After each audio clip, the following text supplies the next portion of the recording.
Wojskowe namioty wzięły się w dżungli, ponieważ wojsko przeprowadzało badania na tubylcach, zawsze cieszących się doskonałym zdrowiem, więc chciano wykorzystać ich do stworzenia lekarstwa na raka. Green Hell składa się z 8 różnych map, łącznie z dodatkami do gry. Przejście gry, skupiając się wyłącznie na fabule, zajmuje około 30 godzin.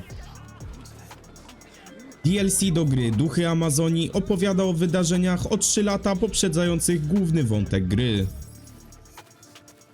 W lokalizacji 40W24S znajduje się idealne miejsce na start gry. Znajdziecie tu rozbity samolot oraz jaskinię z łóżkiem i wieloma przydatnymi rzeczami. Jeżeli wasze ognisko nie jest osłonięte dachem, a pada deszcz, to zgaśnie po upływie 15 sekund.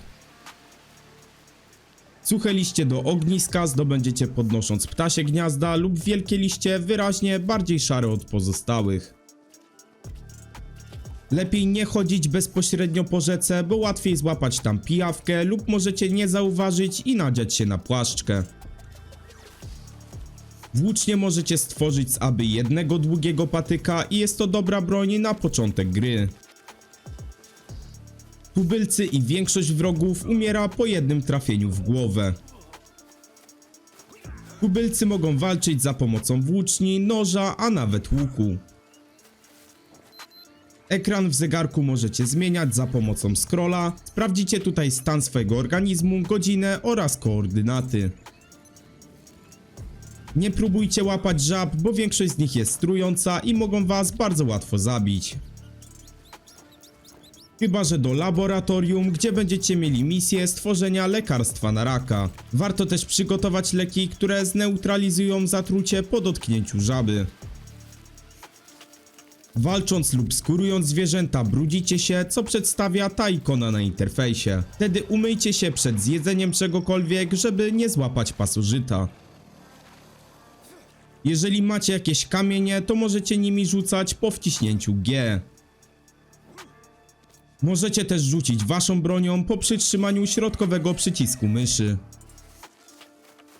Nie biegajcie po gęsto zarośniętej dżungli, bo nie zdążycie się zatrzymać po usłyszeniu węża w krzakach. Węże łatwo pokonacie, rzucając w nie bronią lub kamieniami. Na koordynatach 51W26S znajdziecie obóz handlarzy narkotyków. Jest tu sporo przydatnych rzeczy na start oraz szansa na znalezienie cennego przedmiotu. W dżungli znajduje się więcej lokacji, w których jest szansa, że zrespią wam się losowe przedmioty, takie jak maczeta czy topór. Nagrywałem kiedyś film, jak znaleźć wszystkie przedmioty w tej grze oraz 2 inne poradniki, zapraszam do sprawdzenia. Upewnijcie się, że spróbowaliście otworzyć wszystkie półki, bo w niektórych z nich mogą znajdować się lekarstwa. Kamienie najłatwiej jest znaleźć w pobliżu rzek i zbiorników wodnych. Duży kamień możecie przetworzyć i pozyskacie z niego kilka mniejszych kamieni. Gdy będziecie nosili duży kamień zbyt długo, to ten spadnie wam z rąk. W książce możecie sprawdzić umiejętności waszej postaci, które rozwijają się, gdy je wykonujecie. Umiejętności można łatwo wytrenować, uderzając w skorupę żółwia, która jest twarda, a ten nie otrzyma żadnych obrażeń. Im więcej wytwarzacie przedmiotów, tym są one wytrzymalsze i wolniej się zużywają. Gdy jesteście tak zmęczeni, że wasza postać zasypia na ziemi, to obudźcie się jak najszybciej, żeby nie dostać robaka. A propos lin, to tych nigdy wam nie zabraknie, bo wystarczy odejść kilka metrów, żeby te się odnowiły. Możecie też tworzyć inne zbroje, dodając do liścia bananowca patyki, kości, skorupę pancernika lub nawet metal. Nawet najsłabszy pancerz może uchronić was przed otwartą raną po otrzymaniu obrażeń. Już o tym mówiłem na innym filmie, ale ten easter egg musiał się tu znaleźć. W samym rogu mapy możemy znaleźć piłkę Wilsona nawiązującą do filmu Castaway Poza światem. Na innym końcu mapy znajdziemy wpółzatopiony parowiec, który skrywa kilka niespodzianek. Na stronie Motapi, z której można pobrać mody do Deforesta i Sonsa, znajdziecie też sporo modów do Green Hell. Grając na trybie fabularnym istnieje mała szansa, że spotkacie Tygrysa już w pierwszej wiosce na początku gry. Około 30-40 dnia w grze zacznie się pierwsza susza i możecie nie mieć wtedy dostępu do deszczówki przez kilka dni. Rozstawiając miski z kokosa lub garnki na ziemi, możecie napełnić je wodą z deszczówki. Można też wybudować zbiorniki na wodę, dzięki czemu uzyskacie więcej wody po deszczu. Picie brudnej wody daje dużą szansę na zarażenie się pasożytami. Przy piciu niepewnej wody też możecie się zarazić, ale szansa na to jest znacznie mniejsza. Warto wybudować filtr, za pomocą którego przefiltrujecie brudną wodę na czystą. Niebieskie grzyby rosną na dużych, grubych drzewach. Poza głodem świetnie pozbywają się pasożytów, plus uzupełniają energię. Przy tych samych drzewach prawie zawsze znajdziecie też orzechy, które spokojnie zaspokoją tłuszcze w waszym organizmie. Żółte grzyby poza węglowodanami również odnawiają energię, ale nieco mniej od niebieskich grzybów. Pomarańczowe grzyby też pozbywają się pasożytów, ale również nieco słabiej od niebieskich. Wciskając spację i dowolną strzałkę możecie wykonywać uniki. Podczas walki z jaguarami lub pumami uniki będą najskuteczniejszą formą obrony. Możecie też blokować ataki przytrzymując klawisz R. Na dnie jednej z jaskiń możecie znaleźć potężną broń Azteków lub stworzyć ją wykorzystując powyższy schemat. Zamiast siekiery lepiej stworzyć topór, do którego potrzeba patyka, 2 kamieni i 2 lin. W jaskiniach można znaleźć grzyby rosnące na ścianach, ale nie polecam wam ich jeść. Nie warto jeść też tego dużego grzyba z powierzchni, który wywoła u was zatrucie. Możecie strącać kokosy z drzew palmowych. W jaskiniach często znajdziecie obsydian, przydatny do wytwarzania lepszych i wytrzymalszych przedmiotów. Przy niskim stanie zdrowia psychicznego dostaniecie halucynacji i zaatakują was zmyśleni tubylcy znikający, gdy tylko ich dotkniecie. Bandaże pozyskujecie przetwarzając liście molinerii, a na ekranie właśnie wyświetlają wam się schematy do tworzenia specjalnych bandaży. Tak wygląda największa wioska w grze, w której przez pewien czas mieszkała kobieta głównego bohatera. A tu widzicie wioskę Beta, czyli inną sporą wioskę kanibali, którą warto odwiedzić w grze. W DLC do gry spotkacie wielkiego tubylca uzbrojonego w dwuręczny topór. Z kokosa możecie wytworzyć bidon przydatny do przechowywania wody na czarną godzinę.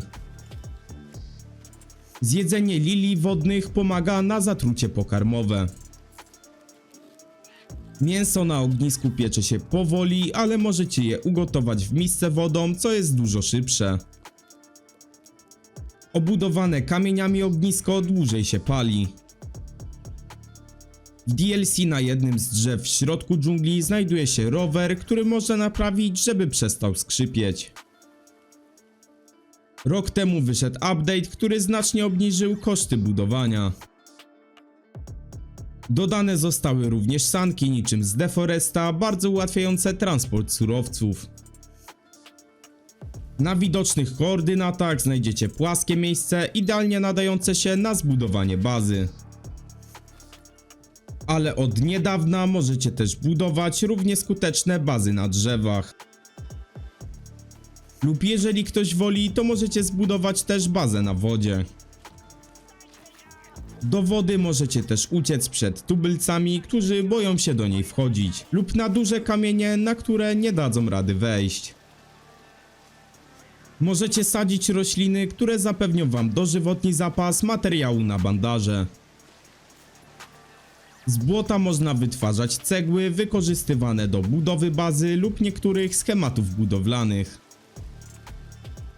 W jaskiniach wydobędziecie rudy żelaza, które da się przetopić i wykorzystać do wytworzenia najlepszych metalowych przedmiotów.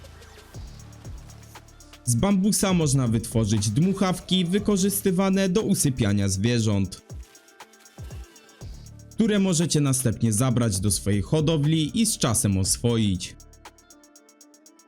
Możecie też posiadać własną pasiekę, z której pozyskacie miód potrzebny do wytwarzania lepszych bandaży.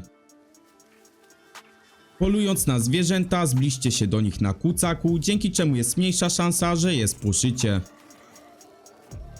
Nawet jedno trafienie wroga wywołuje krwawienie, zabierające powoli zdrowie i prowadzące do zgonu. Na tych koordynatach znajdziecie tak zwaną wyspę Anakondy, która jest otoczona wodą i znajduje się tu prawie gotowe i bardzo bezpieczne miejsce na bazę. W grze można znaleźć też kopalnię złota, w której przemytnicy wykorzystywali ludzi do pracy. Ci często nie mieli płacone, umierali i byli składani na zbiorowej mogile. Jeżeli wskoczycie na dach z liści, to ten się zawali. Czasami spotkacie w grze motyle, ale nie można ich zabić ani nawet dotknąć. Podchodząc do mrowiska zostaniecie pogryzieni i dostaniecie wysypki, chyba że będziecie trzymali w ręku pochodnie. Po znalezieniu nieznanego owocu lub innej rośliny możecie go nazwać jak tylko chcecie. Pijąc ayahuaskę odnowicie swoje statystyki i zdrowie psychiczne do pełna. Za każdego pasożyta na ciele tracicie 1 punkt psychiki, a tak wygląda ikona na interfejsie informująca, że znajdują się one na waszym ciele. Nie śpijcie na ziemi, bo jest spore prawdopodobieństwo, że pod skórę dostanie wam się robak, którego będzie trzeba potem wyskrobać za pomocą igły z kości. Gdy się zatrujecie, czym prędzej zbudujcie łóżko na ziemi i idźcie spać. Trucizna szybko przeminie, a po obudzeniu się jak najszybciej uzupełnijcie płyny. Przytrzymując Y w ekwipunku, ten automatycznie się posegreguje i oszczędzicie sporo miejsca. Czasami na ścianie znajdziecie kalendarze, przy których możecie zapisać grę. Za pomocą wędki możecie łowić ryby, do czego również posiadamy osobną umiejętność. Pułapki na zwierzęta same się uzupełniają, ale tylko gdy gracz na nie nie patrzy. Nie musicie piec ślimaków, możecie je zjeść na surowo i uzupełnią wam trochę białka bez szkody dla waszej psychiki.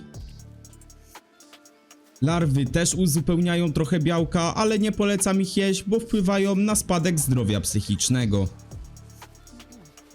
Robaki z martwych ciał warto podnosić, bo gdy będziecie mieli ranę, to przydadzą się wam do jej odkażenia. Możecie też przerobić zgniłe mięso, z którego również otrzymacie robaki do dezynfekcji ran.